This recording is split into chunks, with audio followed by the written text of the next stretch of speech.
Back to Living It Away, there is a China mission trip for those seriously considering adoption. Some expenses are covered by the Hawaii International Child, a nonprofit organization that is changing lives. Here to tell us about the trip and how this all works, Christine Altwies, thank you for being here. Appreciate it. Thanks for having me. So tell me about this, this China trip, which is with Hawaii families who are wishing to adopt, and how their experiences, it really does change lives. Yeah, it does. So it's our organization, Hawaii International Child, but it's also an organization called Prince of Peace, which is based in California and here, run by a man who was born in China, educated in Hawaii, and now wants to give back to children. So he actually has an orphanage outside of Beijing that he runs. Wow. And we are very interested in the children there.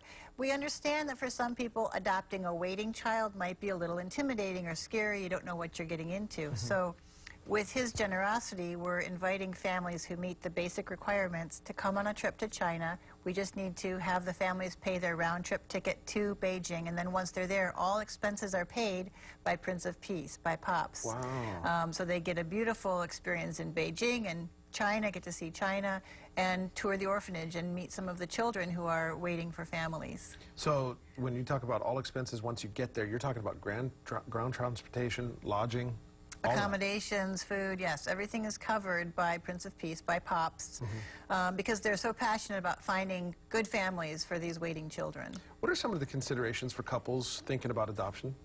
You have to have a big heart. You have to have endless patience.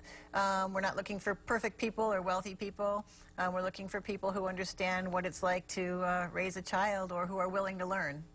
So, you know, can you dive into a little bit more how this works? Because there's so, I mean, you don't just fly over there, pick a kid and say, let's go. Right, there's no so much picking more. children. Yeah, Right. so, I mean, there's just so much more to that. Can you maybe dive into that a little bit? Sure. So the prerequisites, not to be too lighthearted about that, you obviously have to have no serious criminal background. You know, you have to have enough money to pay for yourself and your child to survive. But we're not looking for big, you know, houses. We're not looking for that kind of perfect family. We're looking for people who are interested. And you go through the pre-screening with us, and then once we clear you, you can go on the trip. The first trip is coming up in April, and then we're hoping to do another one in September. Once you're there, you're not picking a child, but you're getting to know what kinds of children are waiting, what kinds of needs do these kids have, and start to picture yourself parenting one of those kids.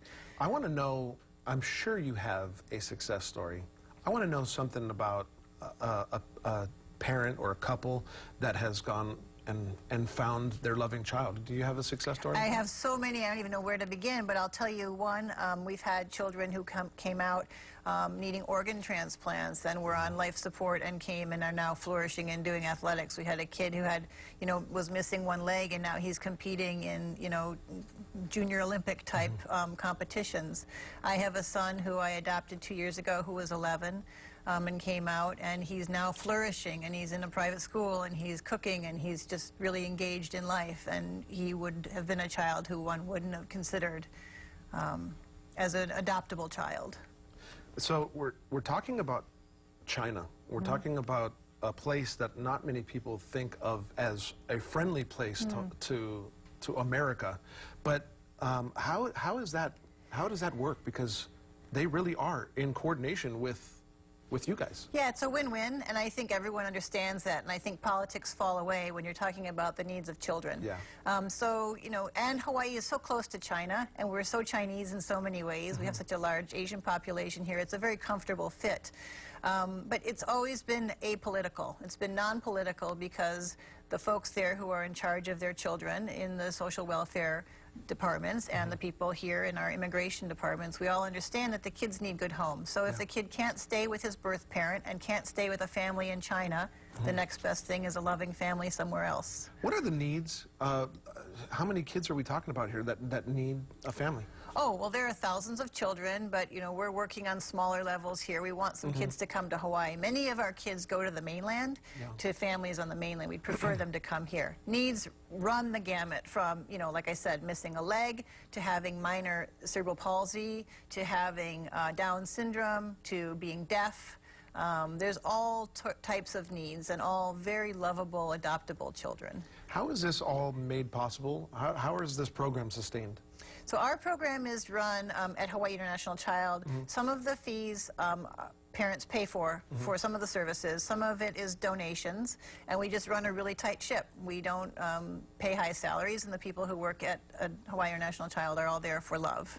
Tell me how somebody can get more information about Hawaii International Child. Go on the web. Our website is Adoption Hawaii or hawaiiinternationalchild.org, or you can call us up, find us on the web, and we'll be happy to talk to you. Thank you so much for being here, and thank you for all the work that you do, because this is really important, and you're changing lives. I appreciate it. Thank you. Thanks. All right, coming